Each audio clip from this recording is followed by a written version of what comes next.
Hey guys, and welcome back to my channel. So today's video is going to be the first video in a mini series of videos where I go over our potential curriculum picks for the following school year, which will be 2024 to 2025 for my kindergartner and my soon-to-be second grader.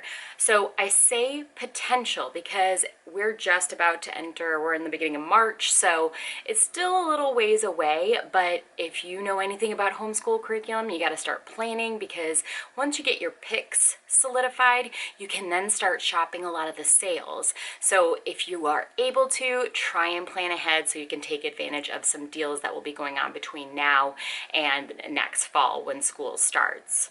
So the best way for me to break up these videos is to probably do them in 3 separate videos. This video will be my soon-to-be kindergartners, language arts, and math curriculum potential picks. The reason that I'm only doing math and language arts is because those are the individual subjects I will be doing with her. And then I'll do a second video, which is my rising second graders potential math and language arts picks. And then I'll do a third video, which is our group subject potentials. And then once we get everything solidified, probably closer to the end of this school year, even maybe into the summer, I'll go ahead and do a brand new official, this is what we are doing for curriculum for 2024 to 2025. Okay, so let's get started with my kindergartners, language arts, and math. Be forewarned, all 3 of these videos, I will probably be wearing the same top and jacket because I'm probably going to bulk film these, because when you have a 4- and a 6-year-old, you got to do what you got to do to get content up.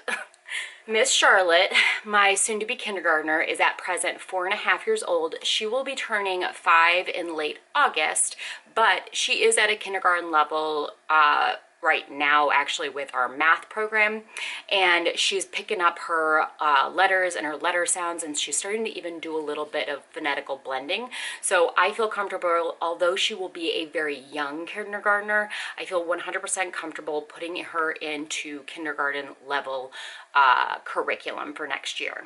So I think the first thing to talk about is this adorable binder that I made personally myself. So I like to make my girls kind of themed binders. So this year it's like plants and it's very beautiful and earthy. Next year I went with a little apple rainbow, and then you see I do the side so that when everything's on the bookcase, I can easily pull exactly what I need off of it. So next year though, both my girls are officially getting their own individual binders for all of our subjects. Now, the first thing I think to talk about is language arts. So I went ahead and I did already purchase the Blossom Root Kindergarten Language Arts. Now, that was before I decided to go in a little bit of a different direction. For next year, we are going to be doing Build Your Library Level 0 as our main spine for everything except for the things that we're going to throw into it, right? I think the only thing we're not doing from that curriculum is the poetry, because we've got so much added, and I figure we can really start poetry memorization the following year.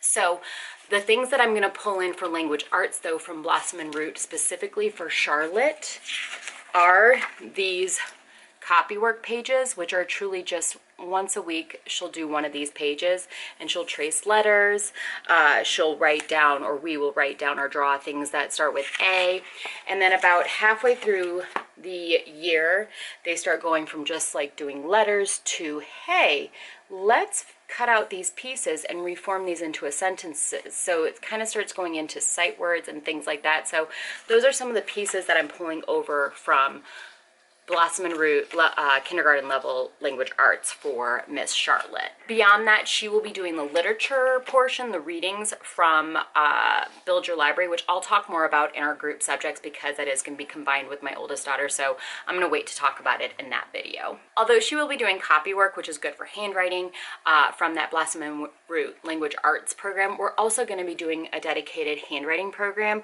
I had already purchased this when I purchased the Doodles Part 2 that she is using for handwriting right now. So this is their kindergarten level from the Good and the Beautiful. And it looks great. I think she's gonna love it. So I think this will really help her solidify her letters and then help with that hand-eye coordination and her grip as well. If we decide that doesn't really work for her, my daughter, who is going into 2nd grade, is currently using handwriting without tears, so I'll probably get that level for her if that doesn't work.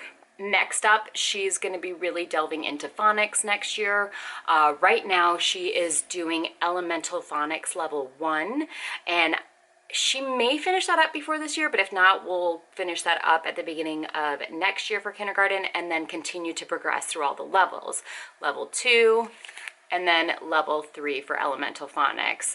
And just take these at our own pace. We're probably going to do 2 lessons, or yeah, probably 2 lessons a week, because then also something else that we do from the Blossom and Root Language Arts program for kindergarten is they do 2 reading lessons, which are kind of like phonics. So we'll do one of these Monday, a reading lesson from Blossom and Root Tuesday, and then one of these, and kind of alternate there. So I think that should have her reading and phonics covered. Last but not least for Miss Charlotte for kindergarten is math. So right now she is doing level KA from Singapore Primary 2022 edition.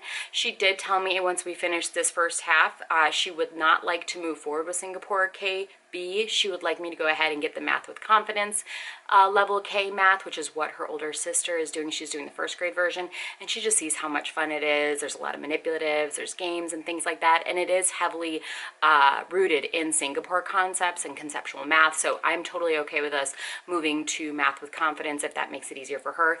It makes it easier for me as a mama to be doing the same math program with both my kids, even though it's on different levels. The way it's taught, it's a lot smoother for me, so I'm not having to transition from one curriculum that teaches this way to another that teaches an opposite way. So it will make it easier on me too. So I'm okay with the switch. So we will purchase that before the end of this year. She will finish that up. So we may, well, hello, my husky's coming to say hi. We may, I don't know, she might finish Math with Confidence level K before we finish out this year. We'll see. She's very mathematically minded, so she really likes it, and she just gets it.